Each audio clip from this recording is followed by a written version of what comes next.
إن هذا القرآن يهدي للتي هي أقوم ويبشر المؤمنين الذين يعملون الصالحات أن لهم أجرا كبيرا. بسم الله الرحمن الرحيم. الحمد لله رب العالمين والصلاة والسلام على أشرف المرسلين سيدنا محمد وعلى آله وأصحابه أجمعين. Qadrlik ko'rarman qarindoshlar, bugungi darsimizda zikr haqida to'xtalamiz. A'udhu billahi minashshaytonirrojim. Ya ayyuhallazina amanu zkurulloha zikran katsira va sabbihuhu bukratan va asila. İman etqanlar, Allohni ko'p yod etinglar. Atigan oqshomda uningga tasbih etinglar. Zikr lug'atda bir narsani eslash, xotirlash, unutmaslik deganni bildirdi. İslam islohida Allah Taala'nı yad etish, uni esidan chiqarmaslik va uning bizni kuzatib turayotganligini unutib qolmaslik va har vaqt Allohni ulug'lash, takbir aytish, tasbih aytish, hamd sano aytish deganlik. İnne fi xalqis semawati vel ard ve ihtilafil leyli ven nahari la ayatin li ulil albab ellezî yezkurullaha قعودا وعلى جنوبهم ويتفكرون في خلق السماوات والأرض ربنا ما خلقت هذا باطلا سبحانك فقنا عذاب النار. Şeksiz ki osmonlarning ve zeminning yaratılışida, kecha bilan kunduzning navbatlashib turishida aqli sog'lom kishilar uchun albatta Allohning birligini, qudratini va go'zal san'atlarini ko'rsatadigan delillar bor, nurg'un delillar bor. Ular uyri turgandimi, o'ltirgandimi, yotgandimi Allohni eslab turdi. Ya'ni Allohni esidan chiqarmaydi. Allohning o'zini kuzatib turayotganligini his qilib turdi. Ya'ni shuni meni kuzatib turdi deb bilib turdi. Osmonlarning va zaminning yaratilishi to'g'risida ular fikr yurgizdi. Ash mu'min kishilar. Ular deydiki, Robbimiz, sen buni hargiz bekorga yaratmading. Albatta hikmat bilan yaratding. Sen hikmatsiz ish qilishdan albatta poktursan. Bizni do'zax azobidan saqlagin deydi. Bu oyat Alloh taoloni aqli, fikri, xiyoli va barliq hissiyoti bilan, butun vujudi bilan zikr qilishning, yod etishning bir o'rnikini ko'rsatgan. Ya'ni mu'min odam shundoq bo'ldi demoqchimda. Zikr Qur'on Karim va hadis, sahih hadislarda ikki ma'noda keldi. Biri umumiy zikr. Umumiy zikr Qur'on o'qish, farz amallarni qilish, ro'za tutish, zakot berish, haj qilish deganga o'xshash ibodatlarni o'rindash. Bu umumiy ma'nodagi zikr. İkincisi xos ma'nodagi zikr. Bu xos ma'nodagi zikr Qur'on va hadislarda kelgan zikr va duolarni o'qish. Her ikilisi dinimizde talep kılınan. Hem de zikir imanın takamülliğini ifadelaydigan ve imanını takamüllaştırdıgan nihayet muhim bir narsa. Yani insan Allah Taala'nı zikir kılış, Allah Taala'nı hemisi eside tutuş arkalık imanını çoğunkurlaştıralaydı ve Allah Taala bilen boğan bağlanışını küçeytelaydı ve muhabbetini, ihlasını aşıralaydı. Allah Taala'nın yüzünü kontrol qilib turayotganligini va o'zini bütün amallarını kuzatib turayotganligini his qiladi. Bunun o'zi bizda talab qilingan nihoyatda muhim ish. Payg'ambar sallallohu alayhi vasallam Allohni yod etib turadigan odam bilan Allohni yod etmaydigan odamni o'lik bilan tirikninki farqi o'xshash ko'rsatgan. Ya'ni deganki, Allohni yod etib turadigan odam bilan Allohni yod etmaydigan odamning farqi tirik bilen ülükke okşaştır. Yani Allah'ın yad ettiği adam tirik adam, Allah'ın yad etmediği adam ülükke okşaş deydi. Hem de zikir zikirnin yolları hem de zikir üç türlük buludu. Biri til bilen ve emmâ bi ni'meti rabbike fehaddis degan ayet biz ne? Yani Rabbinin nimetini ağzından düşürme, sözleyivergin degan ayet biz ne? Allah Taala'nın tilimiz bilen zikir kılışka buyuruydu. Peygamber Aleyhisselam bu hakta Allah'a zikir eğitiş bilen senin tilin, senin ağzın hülulap dursun. Hemece zikir etip dur. Allah'ı zikir etip durun diyen Peygamber sallallahu aleyhi ve sellem. İkincisi yani zikirinin ikinci türü dil bilen zikir kılışta Vezkur fi nefsike tazarru'an ve khufye dunel cehre minel kavli bil gudu vel asal ve la tekun minel gafilin deydi. Rabbingni yelingan ve onundan korkan halda içinde yad etkin. Etgende, keşte onunla zikir etkin ve hergiz sen gafilladın bolmagın.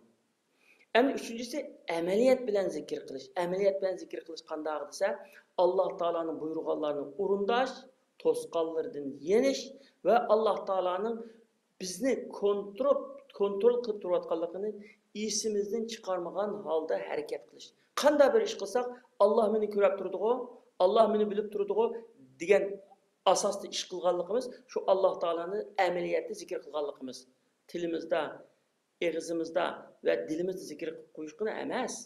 Amaliyotda zikr qilish, Allah meni kontrol qilib turdi, kuzatib turdi, yaxshi-yomon ishlarimni bilib turdi degan asosda shu e'tiqod bilan harakat qilishning o'zi Allah Taala'ni amaliyotda zikr qilganlik. Endi Allah Taala'ni zikr qilish farz. Qur'on Karimda kelgan amirlarning hammasi farzni bildirdi. Qur'on Karimda Allah Taala ya eyyuhellezine amanu zikrullaha zikran kesira dedi. İman etganlar Allah Taala'ni ko'p yod etinglar dedi. Ko'p yod etinglar. Yani bir ayette ya eyyuhellezine amanu la tulhikum amwalukum ve la auladukum an zikrillah. İman etganlar sizlarni pul melinglar ve balalaringlar Allah'ın zikir etişten, zikir kılıştan to'sib qo'ymasin. Yani Allah'ın buyurgan farzlarini ado qilishdan sizlarni to'sib qo'ymasin. Ve Allah'ın yod etishini to'sib qo'ymasin. Endi zikrning yo'llari Qur'on o'qish, farzlarni ado qilish, ilm so'rovlarga qatnashish, atigan oqshomda Alloh taologa tasbih, hamd va sano aytish va duolarni qilish. Bu zikrning yo'llari. Endi birinchi Qur'onni o'qish, Qur'on tilovat qilishning o'zi birinchi darajalik zikr. Chunki Alloh taolo Qur'on Karimda inna nahnu nazzalna zikra va inna lahu lahafizun. Qur'onni albatta biz nozil qildik va uni cho'qim biz qo'g'daymiz degan oyatda Qur'on Karimni zikr degan, zikr deb atagan. Ya'ni Qur'on Karimda zikr deb atagan. Ya'ni biz zikrni nozil qildik, ya'ni Qur'onni nozil qildik deb. Ikkinchi farz amallarni qilish. Farz amallarni o'rindash albatta Alloh taolaning zikr qilganlik. Alloh taolo Taha surasida Musa alayhisolamga va aqimus solata li zikri degan. Meni yod etish uchun namoz o'qigin. Yani başka ibadetler şuna o'xshash. Allah Taala'nın yod etish uchun. Üçüncü ilim so'rovlarga qatnashish hamda. Qandaqlar bir ilim so'runi bo'lsa, foydaliq dinga, vatanga, musulmonlarga foydaliq ilim so'rovlarga qatnashish bu Allah Taala'nın zikr qilganlikka kirdi, ibodat qatorida sanaldi. Fasalu ahla zikri in kuntum la ta'lamun deydi. Zikr ahlidan so'ranglar degani biladigan olimlardan, bir narsa biladigan odamlardan so'ranglar deganda shu olimlarni bu yerda zikr ahli deb atagan. Undan keyin Alloh taolani har vaqtda zikr etish, ya'ni oqshimi bo'lsin, atiganda bo'lsin, yo'lda yurganda bo'lsin, ish qilayotganda bo'lsin. Ish qilib aqlimiz joyida bo'ladi ekan, Alloh meni kontrol qilyotdi. Allohning iltifoti bilan men mush nafasni elyapman. Allohningki marhamati va in'omi bilan mush lazzatli tamoqni yeyapman. Allah'ın in'amı bilen usapkan muşmuzdek sunu içerleymen. Nurgun kesallar var içenmeydi. Nurgun kesallar var tamak yenmeydi. Nurgun kesallar var keçisi uxlayamaydı. Lekin Allah'ın iltifatı bilen muş rahatını kürüvatımen dep Allah'ını yad etiş. Mında yad etiş. Yani Allah Teala mamuş beğenmeyen boz bu yok diye dep yad etiş. Yani biri Allah meninki şükür kılandıma ve küfürlük kılandıma şu sınav üçün bädi. Yani mening şükür qilganimni Allah bilib turdi, kontrol qilib turdi deb Allah'ın kontrol qilayotganligini his qilish, ya'ni shuni kontrol qilyotdi deb e'tiqod qilish. Biz buni ko'rmasakmi? Undan keyin payg'ambar sallallohu alayhi vasallamga durud aytishmi Alloh taolani zikr qilganlikqa yotadi. Endi hayotimizda bu zikrninki ta'siri. Hayotda ko'ryapmizki, har qanday odam o'zining qiziqqan narsaning gapini qiladi. Masalan, tijoratchilar bozor savdosining ahvolini shuningga bak qiziqdi, shuni chiq surashtirdi.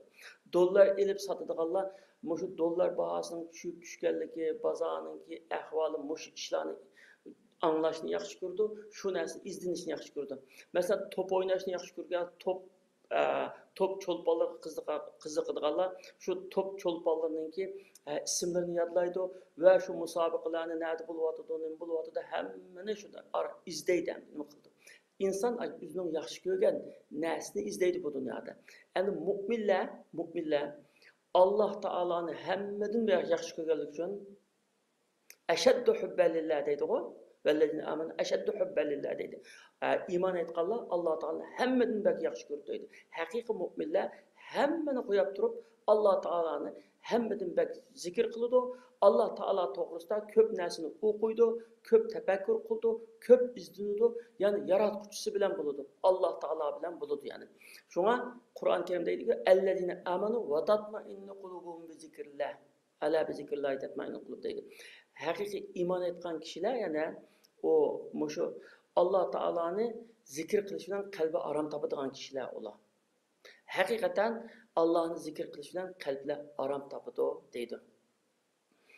Zikrning fazilati to'g'risida jiq oyatlar kelaylik va sahih hadislar kelgan. İmam Buxoriy va Imom Muslim rivoyat qilgan. Abu Hurayra radhiyallohu anhu rivoyat qilgan bir hadisda Payg'ambar islom bunday degan. Alloh taolaning yer yuzida kezib yuradigan farishtalar bor. Ular qanday yerda bir zikr so'rini bo'lsa, aşağı berib, şayad o'tirib, zikr ahli bilan birga o'tiradi. O zikr hamda din to'g'risida, musulmonlarning foydasi to'g'risida, manfaatli kishilar to'g'risida, yaxshilik to'g'risida bo'lsa, bu Alloh taolaning yo'lidagi zikr bo'ldi. Shayda u o'tirdi deydi. O'tirib shular bilan birga qatnashib, shular bilan birga uni taqib degan farishtalarni birga taqib ketdi deydi. Shu tarqab ketkichlar farishtalar atrofini cho'rdab o'tirdi deydi shular bilan birga. Ular chiqqandan keyin Alloh taolaning huzuriga chiqqandan keyin zimindan Alloh taolo hammani biladi, uni nima ish qilayotganligini biladi. Shunda bo'lsa bu so'raydi deydi ulardan. Sizlar nima ko'rib keldinglar, nereden keldinglar desa, seni yod etayotgan va sana hamda sana aytayotgan ayni yaxshi bir jamoatning qishdan keldik degan. Ular nima tilaydi ekan desa, sening jannatingni tilaydi ekan. Mening jannatimni ko'rabdi ekanmi, ko'rmabdi ekan. Ko'rmagan ular. Mening jannatimni ko'rsa qanchalik arzu qiladi ular. Jannatdagi ne'matlarni anglab shunda qilyotdi ular. Agar ko'rsa qanchalik bak tilaydi shuni edi. Ona degan farishtalar deydi, ular yana panoh tilaydi san deydi. Nimani panoh tilaydi? Do'zaxdan panoh tilaydi. Do'zaxni ko'rabdi ekanmi? Yo'q, ko'rmagan. Ko'rgan bo'lsa qanchalik bak uning dahshatini ko'rsa, qanchalik bak panoh tilaydi ular dedi. Ona degan ular gunohlarining mag'firat qilinishini tilaydi ekan san deydi. Shundan keyin Alloh taolo deydi ekan farishtalarga, "Tamam men ashularning, ashu jamoatninki gunohlarini mag'firat qildim va ularga jannatni orzu qilganini ato qildim. Ular panoh tilagan do'zaxdan ularga panoh berdim, do'zaxdan saqladim" deydi. Uningki farishtalar zikr asnosida bir odam boshqa bir yerda gunoh qilib keldi. Gunoh qilib yo'lda ketib o'tibdi. Bu zikr majlisini ko'rib qilib, zikr qilguvchilar bilan birga o'tirib, seninki yaxshi bandalaring bilan birga shu zikr majlisiga qatnashdi degan ekan. Men o'sha odamni kechirdim. Chunki mushu meni zikr qildigan, mening yo'limda meni yod etadigan mushu shu jamoat hamda shunda bir baxtli jamoatga shu jamoatlikka qo'shilgan hech qanday odam baxtsiz bo'lib qolmaydi. Har qanday gunohkor bo'lsa-mu, ash jamoatga qo'shilgan ekan, ashlar bilan birga o'tirgan ekan, ular baxtsiz bo'lib qolmaydi deydi. Ya'ni bu yerda shu ma'no chiqadiki, Allohdan qo'rqadigan o'zininki din va dunyolik vojibotlarini va o'zininki burchini, vazifasini to'liq bilan ado qiladigan insonlarga, Allohning maxluqotiga yaxshilik qiladigan taqvodor, haqiqiy taqvodor, ya'ni shakldagi emas, kiyim-kechakdagi, shakldagi yurishdagi emas, haqiqiy taqvodor kishilarga yaxshilik qilgan o'lgulik kishilar bilan hamroh bo'lib, ham suhbatda bo'lishning fazilati. Bu diniy ulamolar bilan Allohning yaxshi mu'min bandalari bilan ham suhbatda bo'lishning fazilati chiqadi bu yerda. Ya'ni garchi odam gunoh qilgan, gunoh qilayotgan, gunohkor, yaxshi ishni qilib qo'ygan, gunohni qilib qo'ygan bir odam. Bu no'at shunda yaxshi fazilatli kishilar bilan qatnashib o'tirgandan keyin, shu fazilatli kishilarga Allah Taala'nın düşkən rəhməti, məğfirəti və fəzli ikramları aşınınğa oxşaş bulayverdi. Allah Taala onu ayırıb olmaydı. Ma bəndəm təqvaraq, yaxşı bəndəm o. Manınğa mən cıqraq birey, ma bəndə biraz günahkar bəndə, bununğa azraq birey emas. Allah Taala'nın şonu Kerim Səxi deyimiz. Allah hesapsız biridir. Aş yaxşılar bilan billah boğanlıq səbəbdən aş yaxşılarının qatarını qıldı. Allah Taala həmmimizni yaxşılarının qatarını qılğay. Allah Taala həmmimizni Firdevs cənnətlərə igi bulduğan, şunun varislik qıldığan ən yaxşı ülgülük mümin bəndlərinin qatarını qılğay deyimiz. Şununla bu dərsimizni bu yerdə tügütümüz. Qadirlik görəmən qarindaşlar, kildiğan həftə, yəni muşu saatdə sizlər bilan birgə buluş ümidi bilan hazır sizlər bilan xoşlaşma. Aman bulunlar.